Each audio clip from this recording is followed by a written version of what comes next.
Bueno, entonces, como les venía comentando, el día de hoy vamos a hablar un poco sobre el alfabeto y algunas cuestiones que están alrededor de ello. Ahí ustedes están viendo la pantalla compartida sobre el alfabeto, chicos. Sí, profe. Sí, profe. Entonces vamos a iniciar como con una pregunta bien interesante para ustedes y es llegar y decir, bueno, ¿ustedes conocen de dónde viene, de dónde surge el alfabeto tal cual como lo conocemos o lo manejamos actualmente?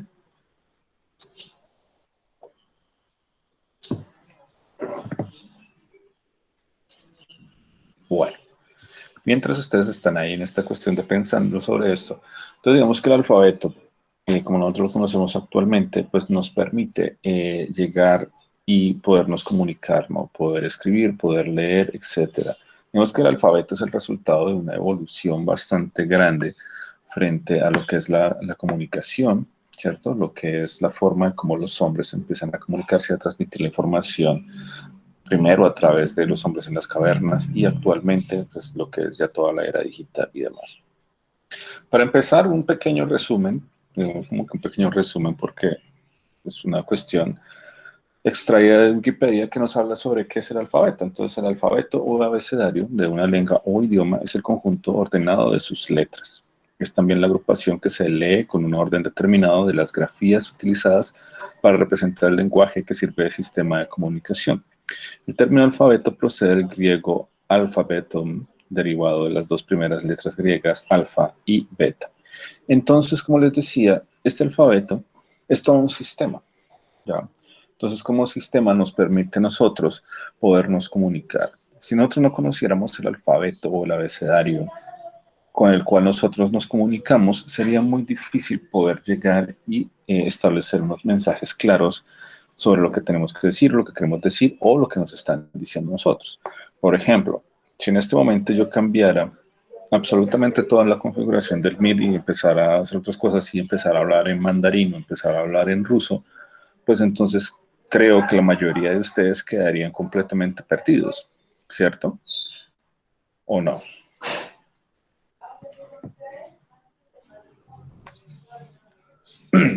Entonces, estas grafías o estos elementos que componen el alfabeto desde la A hasta la Z, desde el 0 hasta el 9, con todos los signos de puntuación, con todos los signos los signos numéricos, con toda la cantidad de caracteres especiales, entonaciones y demás, pues entonces es un sistema organizado que nos permite a nosotros comunicarnos entre unos y otros, ¿ya? Entonces eso es súper importante tenerlo claro porque vemos que es como uno de los puntos de partida de saber de dónde viene la tipografía y todo esto. Ahora, como les decía, pues esta idea o este elemento sobre la tipografía y demás, pues arranca desde el arte rupestre o desde la pintura rupestre de 70 años atrás, ¿no? Ahora, estos procesos o estas grafías que los hombres de las cavernas en sus edades tempranas hacían, pues obviamente que nos servía a nosotros para poder llegar y transmitir información, ¿ya? Entonces, ellos a través de este tipo de elementos visuales empezaban a ver y empezaban a representar la forma en la cual podían ellos, en este caso, en este ejemplo, podían cazar o cómo ellos llegaban y empezaban a aprender todo este asunto de la caza. Porque se convirtió en algo necesario empezar a construir este tipo de elementos en las paredes de las cuevas y las cavernas, ¿no? Digamos que eso responde a algo que es bien interesante y es el factor de cómo la comunicación, de cómo los contenidos o la información, todo el aprendizaje que el hombre o el ser humano va conociendo, tiene la necesidad de plasmarlo en algún soporte para que las generaciones futuras lo conozcan, lo reconozcan, ¿cierto? Y pues que no cometan los mismos errores, por ejemplo, o que su factor de aprendizaje sea mucho más rápido, ¿ya? Que lo que a ellos les ha costado. Entonces, por ejemplo, imagínense todo el tiempo que tuvieron que pelear y luchar y hacer de todo esto los hombres de las cavernas para poder entender o para poder cazar a un animal, ¿no? Entonces al comienzo tuvieron que haber cometido 50.000 errores, todo se convirtió en un asunto de prueba y error, pero después ellos ya aprendían cómo tenían que hacerlo, ¿no? Entonces, no, lo que pasa es que tenían que venir desde los lados, las lanzas, las flechas, lo que fuera. Todo eso se convirtió en aprendizaje. Y pues era necesario transmitirlo a las nuevas generaciones porque en esos momentos, digamos que el índice de vida de los hombres era muy bajo, por múltiples razones que ustedes ya se imaginarán, ¿no? Entonces, digamos que estaba el hombre por ahí ocioso viendo plantas, etcétera, y empezó a probar una por ahí que le pareció interesante y resultó venenosa y pailas. Estaba por ahí el hombre desparchado caminando cuando por un barranco se fue al piso, pailas, quedó mal herido y de los días murió. Animales salvajes en los cuales el hombre, ya fuera por su dieta, por otras cuestiones, era parte de su alimentación, entonces los hombres también eran presas, entonces pailas. Entonces ahí nos damos cuenta de cómo era necesario empezar a transmitir esa información, en este caso de las cacerías y todo esto, entre generaciones, ¿ya? Entonces ahí nosotros empezamos a ver de cómo ellos empiezan a graficar de una forma bastante sintética, utilizando pues obviamente de soporte las paredes y utilizando pues tierra, plantas, fluidos corporales, sangre, etcétera, una cantidad de cosas para hacer las tintas y poder hacer este tipo de graficaciones, ¿no? Todo eso para transmitir un mensaje, ¿ya?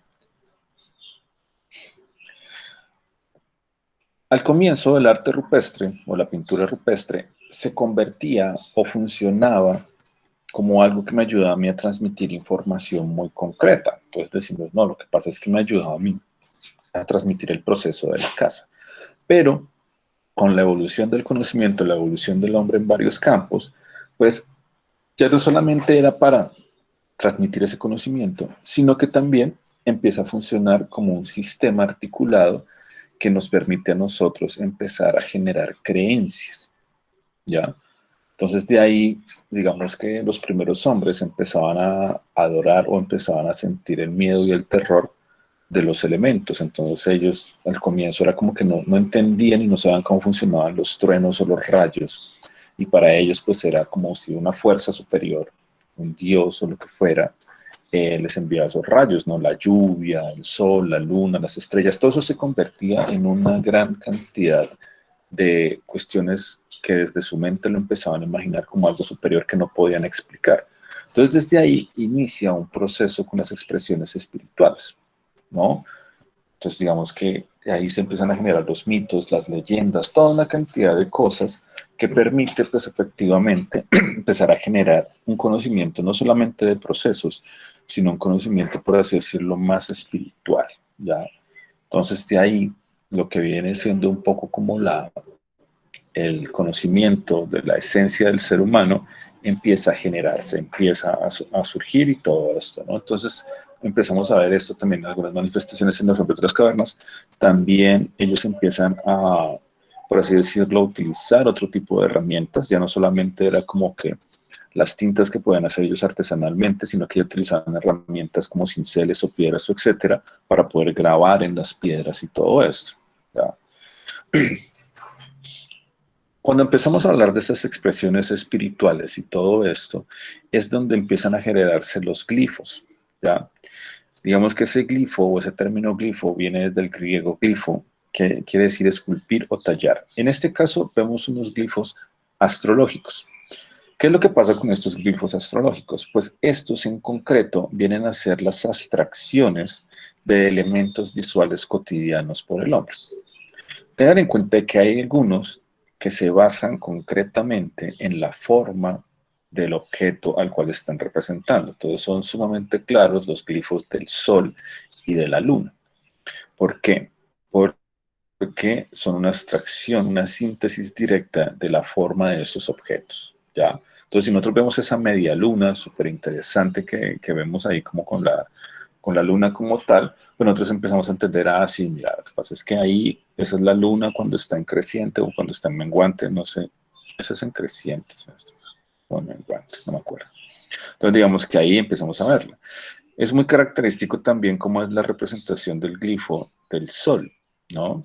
Entonces, digamos que con el paso del tiempo, el sol ha empezado a tomar como unas formas bastante interesantes, como con los destellos alrededor y esto, pero esta forma que estamos viendo con este círculo del punto negro en el centro es como la más concreta de las representaciones del sol. Hoy tenemos un día nublado en la ciudad de Popayán, entonces es un poco difícil ver el sol, pero digamos, cuando ustedes ven fijamente el sol, lo que ven es eso, es como un gran círculo blanco y en el centro hay un punto negro. ¿Ya? Ese punto negro efectivamente no es que el sol en el centro esté negrito, sino que ya es una cuestión visual, es una, digamos, es cuestiones como ópticas y por efectos ópticos que se empieza a ver de esa forma. Aquí vemos entonces cómo los otros planetas como Mercurio, Venus, Marte, Júpiter y otros empiezan a tener otros elementos que están relacionados con los dioses, que están relacionados con los conocimientos, con, digamos, como con toda una cantidad de elementos que vienen desde ese factor místico o mitológico anteriormente, ¿no? Entonces Venus es la reina de no sé qué, Marte es cuando Saturno es tal cosa, Neptuno es esto. Y entonces esas representaciones como tan esotéricas, por así decirlo, se empiezan a ver representadas o reflejadas en estas formas, ¿no? Entonces los elementos de las formas, como las cruces, los círculos y otras partes que se ven ahí, empiezan a ser una representación de algo mucho más simbólico, no algo tan concentrado en lo físico, en lo real, sino que empezamos a darle un sentido simbólico a los elementos, en este caso a los glifos como tal. De estos glifos, como nosotros lo estamos viendo actualmente, se empieza a desprender todo lo que viene siendo el alfabeto. Entonces empezamos nosotros a darnos cuenta que esos glifos empiezan a generar los alfabetos y empezamos a reconocer como algunas variaciones del alfabeto reconocidos como tal. El alfabeto latino, que es el que nosotros manejamos, ¿cierto? Que tiene una variación desde algunos que tienen más detalles o elementos en sus remates, o el básico que nosotros aprendimos en la escuela con el bolita y palito, ¿cierto? Que más adelante veremos cuando estemos hablando de anatomía tipográfica y algunos elementos desde la clasificación tipográfica, a qué se deben o cómo se pueden entender eso. Encontramos elementos de alfabetos desde el griego, desde el cirílico, ¿cierto? Desde el armenio, desde el hebreo, árabe y otros adicionales. Todos estos alfabetos efectivamente han sufrido de una evolución a través de la historia, ¿ya? Y han empezado a entenderse en diferentes contextos. Entonces era como les decía, si en este momento nosotros cambiáramos toda la presentación del español al mandarín, pues todos estos glifos que hacen parte del alfabeto cambiarían en su forma y en muchos de los casos también cambiarían en su significado. Una A que funciona en un alfabeto latino, no sabemos en concreto en qué otros lenguajes funciona, porque en muchos casos a veces hay letras que no existen en otras lenguas. ¿Ya? Entonces, como si no, lo que pasa es que hay lenguajes donde solamente se utilizan 3 vocales o no se utilizan vocales o se utiliza otro tipo de cosas. Este tipo de elementos es muy importante entenderlos porque empezamos a reconocer nosotros la importancia de la necesidad de reconocer el alfabeto como un sistema. Tengan muy en cuenta esta palabra cuando estoy hablando del sistema, ¿ya? Porque nosotros empezamos a dimensionar el alfabeto como un sistema completo, un sistema complejo de información, que es lo que nos permite a nosotros es comunicarnos entre unos y otros, pero es un sistema. ¿Y eso qué quiere decir? Pues que cada una de las partes que conforman el sistema se empiezan a articular entre ellas para poder generar palabras, para poder generar frases, para poder generar párrafos, para poder generar informaciones complejas y que de cierta forma pues nosotros tengamos una comunicación efectiva. ¿Listo? Aquí vamos a hablar un poco de cómo, de dónde y cómo empiezan a surgir como estos sistemas de alfabeto como tal. ¿Listo? Como para entender un poco. Igual como les decía, en el documento que les dejo compartido en el Classroom, ustedes van a encontrar una información mucho más profunda sobre esta parte. Aquí nosotros empezamos a encontrarnos con una cronología, ¿cierto? Es una línea de tiempo que nos empieza a hablar desde hace cuánto nosotros contamos con el alfabeto como tal.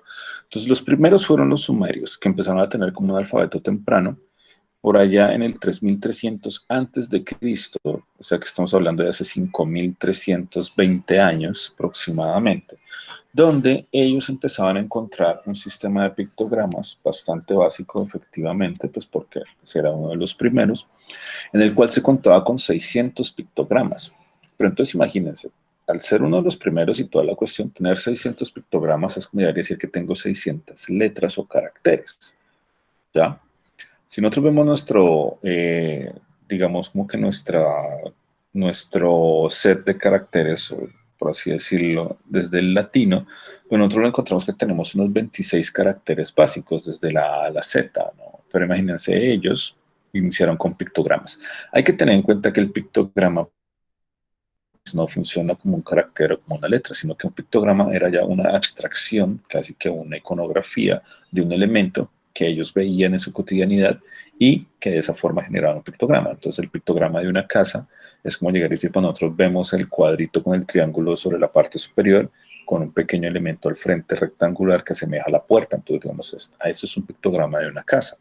Empiezo yo a ver la forma básica de la casa, el techo y la puerta. Entonces yo digo, listo, es la casa. Entonces el pictograma de un perro tiene una forma, el pictograma de una brocha tiene otra forma, etcétera, etcétera. Después de ellos, por ahí en el 3100 a.C., empiezan a aparecer los egipcios. Ahora, los egipcios en vez de tener pictogramas tenían jeroglíficos. Uno de los puntos importantes de los pictogramas es que los pictogramas funcionaban individualmente, ¿ya? Entonces, digamos que ellos empezaban a funcionar de una forma donde estaban individualmente funcionando dentro del sistema. Cuando hablamos nosotros de los jeroglíficos de los egipcios, también era un sistema de pictogramas jeroglíficos, que también eran abstracciones visuales de otros elementos, pero que ellos ya empezaban a fusionarlos con otras cosas, como llegaría a decir las formas del hombre, las formas de ciertos animales y otros factores. Los jeroglíficos tenían un factor bien interesante, digamos que los egipcios tuvieron como el primer sistema ya complejo de un alfabeto que nosotros podamos reconocer. ¿Por qué? Porque ellos ya empezaban a funcionar como sistema, donde si yo tenía uno, tenía que tener muy en cuenta cuál era la relación que tenía con el que seguía o el que estaba antes de él y cómo se empezaba a generar toda la relación entre ellos como un sistema. Ya no empezaba a reconocer como los pictogramas de los sumerios un elemento que me representaba algo específicamente, sino que en los jeroglíficos la relación con los elementos que tenía alrededor me empezaba a mí a dar el sentido de las palabras o el sentido de lo que yo estaba leyendo. Entonces es muy entretenido esto porque es, digamos, el primer alfabeto que se puede llegar y reconocer, ya para llegar y decir de que ahí ya se estaba diciendo algo mucho más complejo, ¿no?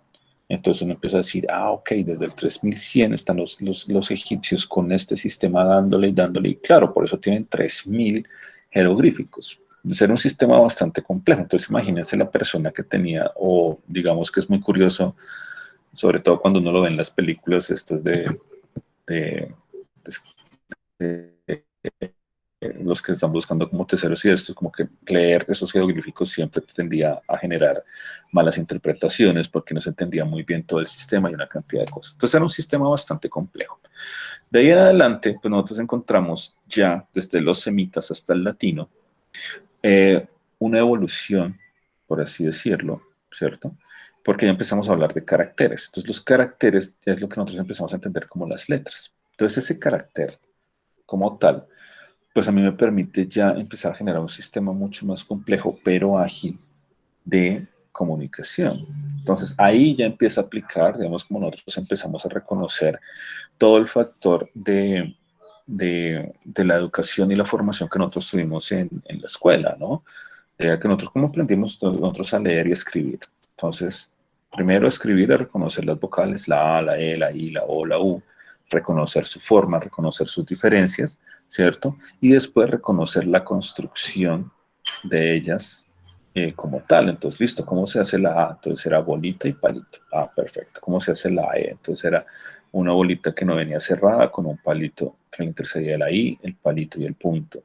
La O, el círculo completo, y la U era un medio círculo con un palito. Entonces, de esa forma, digamos que ya los caracteres nos permiten generar un sistema mucho más sencillo, ¿cierto? Un sistema condensado para podernos comunicar.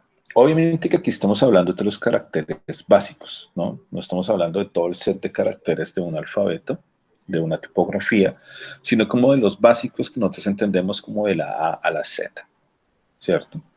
Ahora, Cuando nosotros vemos esto, hay que tener muy en cuenta que una tipografía en sí tiene muchos caracteres, ¿ya? Entonces, una buena tipografía puede tener unos 1.000, 1.200 caracteres por peso tipográfico. Entonces, o sea, como dice uno, pero ¿cómo pasamos de 23 a 1.000? ¿Cierto? Porque, digamos, ahí es donde nosotros empezamos a encontrar que están minúsculas, mayúsculas, empezamos a encontrar que hay, por ejemplo, versalitas, podemos encontrar que también hay un gran sistema muy amplio que permite, pues más adelante lo veremos cuando vemos un poco la anatomía, generar una buena construcción tipográfica, una buena composición tipográfica desde la diagramación. ¿Ya? Entonces, semitas, fenicios, hebreos, griegos, romanos, etruscos, palmireños, cirílicos, hasta llegar a los latinos, pues tenemos un sistema basado en caracteres. Obviamente, como les mostraba en la diapositiva anterior, ¿cierto? Todos estos tienen unas formas distintas de verse, ¿ya? No todos funcionan de la misma forma. Hay entre alfabetos y alfabetos que tienen variaciones que pues a veces hacen de que si yo hablo en un alfabeto latino me va a quedar muy complicado entender un cirílico o un árabe, ¿no? Porque las formas pues no son iguales. Ahora, aquí hay unos pequeños conceptos que nosotros tenemos que empezar a entender para entender mucho mejor y hablar con propiedad cuando estamos hablando de tipografía. Uno de los objetivos que yo tengo dentro de esta asignatura es que ustedes hablen con propiedad con los términos tipográficos, ¿no? Que no empiecen como que, ay, es que la letrica chiquita, no, es que ese es el cosito que tiene arriba de esto, sino que ustedes empiecen a generar ya pues toda una forma de una forma articulada de hablar sobre la tipografía. Entonces empezamos a generar como este tipo de cosas con las versiones y con el lenguaje y el vocabulario necesario.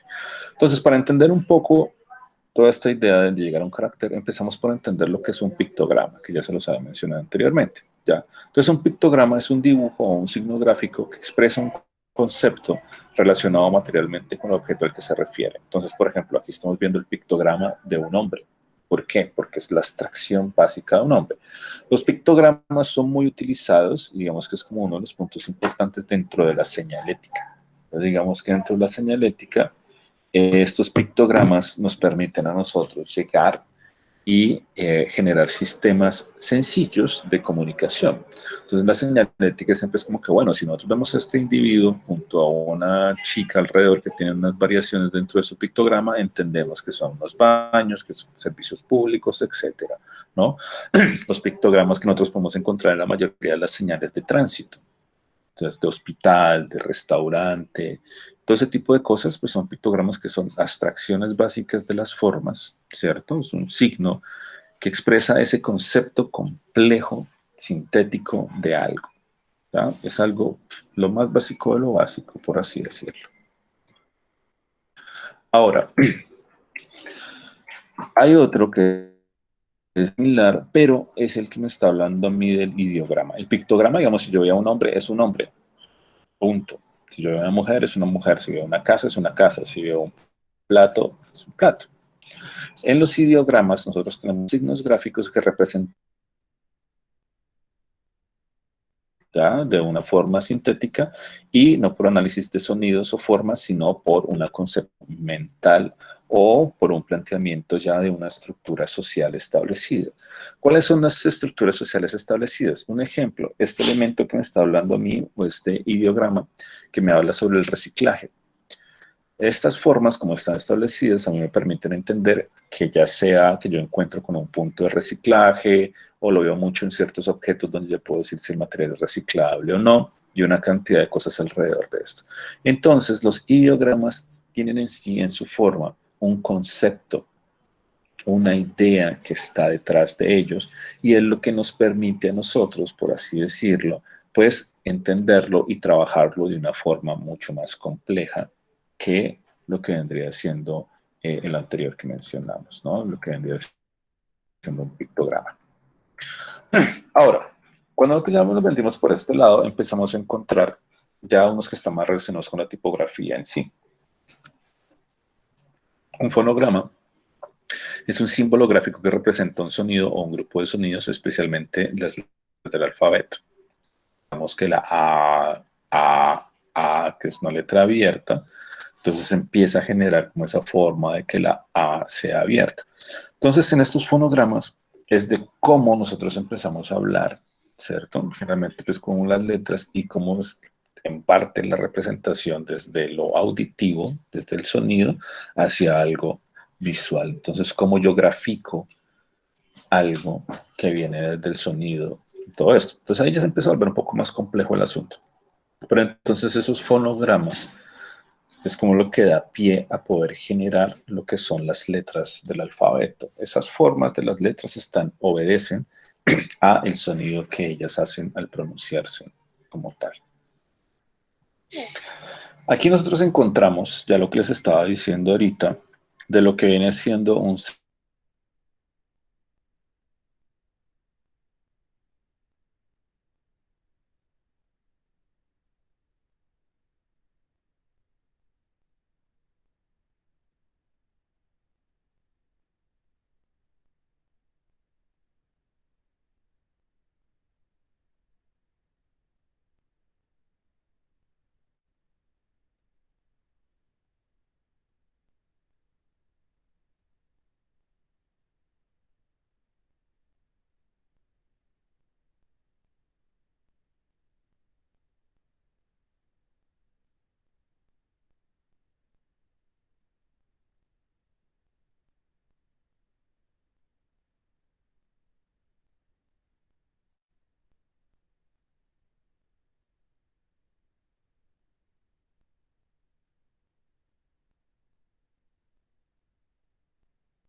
No, no te escuchamos, profe.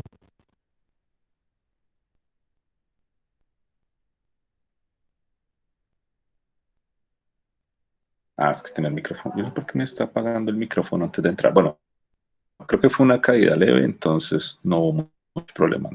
¿Fue mucho lo que se congeló el asunto o no?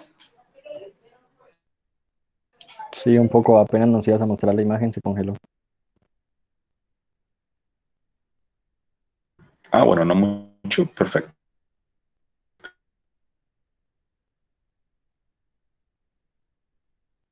Apenas les iba a hablar como del asunto de, a ver, está todo loco ahora. Bueno, entonces aquí les iba a compartir, les iba a mostrar un asunto que es como bien interesante. Digamos que aquí estábamos hablando un poco de cuáles son como las características generales de un set de caracteres como tal, ¿no? Cuando nosotros lo empezamos como a entender y a visualizar. Entonces aquí, en un momento que esté cargando la pantalla compartida, entonces digamos que ahí nosotros vemos lo que es como por ejemplo una helvética normal como tal. Ya voy a cambiar acá, les voy a mostrar dónde estás, dónde estás, dónde está mi catálogo tipográfico, que no me aparece.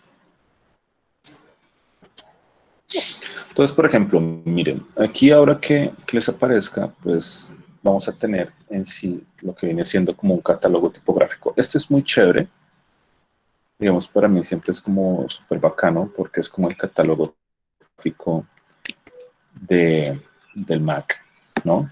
Entonces, este catálogo tipográfico me permite a mí ver todos los caracteres, miren toda la cantidad de letras, aunque aquí está incluyéndose también como algunos caracteres que vienen del hebreo, el cirílico y demás. Pero todo el set de caracteres con el que cuenta una tipografía, ¿ya? Desde las mayúsculas, minúsculas, acentos, etcétera. Todo está ahí como tal. Y si nosotros vamos aquí como a la parte inferior, es como llegaría a decir, si aquí yo me paro sobre este glifo, me dice que es el glifo 1168. ¿Qué quiere decir eso? Entonces ese glifo 1168, por así decirlo, pues me está diciendo que esta tipografía en concreto concreto de la que es una Helvetica New, ¿cierto? Es 14 variaciones de peso, ¿no? Desde una derecha hasta una condensada en negrita, ¿cierto? Y cada una de esas variaciones tiene en promedio 1200 caracteres. Pues imagínense cuántos caracteres en este caso tiene la tipografía, ¿cierto? Si son como 14 pesos o 14 variaciones de peso, desde una estrecha, fina hasta una negrita, tenemos que son 14 por 1200 caracteres aproximadamente por vector. Esta tipografía, esta familia tipográfica de la Helvetica New, tiene alrededor de 16.800 caracteres o 16.800 glifos. Ya. ¿Qué es lo interesante de ese asunto? Pues que cada uno de esos glifos, por así decirlo, casi que se diseña individualmente. No es como que, no, lo que pasa es que tengo una estrecha, entonces voy a hacer una fina, entonces le subo un poquito el contorno. No. Se tienen que visuales, se tiene que revisar, etcétera, etcétera, y así pasa entre cada una de ellas, entre la estrecha, la fina, la normal, etcétera, las cursivas y todo este tipo de cosas. Eso, a mí me gusta como que mencionarlo a veces con los estudiantes, nosotros entender de por qué las tipografías resultan tan costosas. ¿Ustedes alguna vez han visto o han dicho como que voy a comprar una tipografía, voy a hacer esto, lo otro, lo que sea, y se han dado cuenta que comprar o tener o adquirir una tipografía es sumamente costoso? Bueno, pues no diría que costoso, uno lo diría como caro, pero digamos que una tipografía como una helvética, por así por el estilo, pues puede costar unos 200, $300. Y uno dice, mierda, 1.000.000 de pesos una fuente tipográfica. Y uno dice, sí, ya. Y es por eso, que son tipografías muy completas, muy buenas, muy bien trabajadas, que me permiten a mí tener una buena cuestión. Tienen un trabajo detrás que es sumamente complejo, ya. Entonces eso pasa con las tipografías y los sets de caracteres. Entonces por acá también está la helvética. Digamos que la helvética que yo tengo tiene menos pesos que no he instalado las demás. Casi no utilizo. Y así uno puede ver algunas tipografías como tal. ¿Listo? Vamos a quitar este asunto de aquí para presentar de nuevo lo que estábamos viendo acá. Bueno, continuemos aquí entonces. Entonces ahí nosotros entendemos cómo esos glifos a través de la historia se han ido transformando y cómo han tomado unas características bien importantes y bien interesantes para lo que es la comunicación y lo que viene siendo también como la parte de poder entender cómo un sistema visual nos permite generar contenidos, nos permite generar cosas que nos permiten comunicarnos entre unos y otros, ¿ya? Entonces, esta parte del alfabeto es bastante interesante porque nos va a permitir a nosotros entender bien la tipografía, de dónde surge y todo esto, ¿ya? Veamos acá. Listo. Entonces, miren, ahí en esta parte, sobre la tipografía, donde ustedes van a poder entender y van a poder reconocer muchas cosas que son como súper importantes desde la tipografía entendida, desde la creación por Gutenberg, ¿cierto? Con la invención de la imprenta y los tipos móviles en metal, todo esto, hasta, pues, digamos, problemas que tenemos ahora con las tipografías digitales y todo este asunto. Entonces, este PDF es muy sencillo en realidad. Está hablando un poco, si se dan cuenta, es una cuestión ahí súper sencilla, no es algo complejo de leer ni de revisar, pero pues ustedes lo van a leer, o sea, van leyéndolo con calma para que vayan entendiendo cosas. Si tienen preguntas sobre eso, pues entonces las pueden ir desarrollando, ¿ya? Entonces este documento, este material les va a permitir a ustedes meterse ya de lleno en un poco de la historia de la tipografía y ver cómo ha evolucionado, cómo ha pasado desde esos textos clásicos hasta la actualidad, ¿no? Como les decía, este documento tiene 30 páginas, no es extenso y como ustedes se dan cuenta, pues la manera de manejarlo es muy sencillo. ¿no? Una evolución por los siglos de los siglos. Amén. Todos los últimos siglos de la historia de la tipografía están condensados en este material.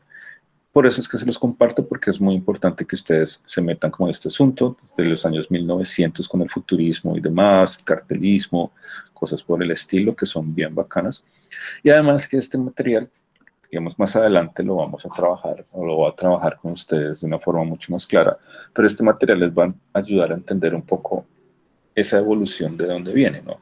Cómo influencia los movimientos estéticos, cómo influencia también los avances tecnológicos, cómo hay una cantidad de cosas que están alrededor de eso, que les permite a la tipografía pasar desde esos caracteres súper elaborados, súper decorativos del gótico o del barroco, hasta llegar ahora a unos caracteres sumamente limpios, sin serifas, súper delgados, súper estilizados.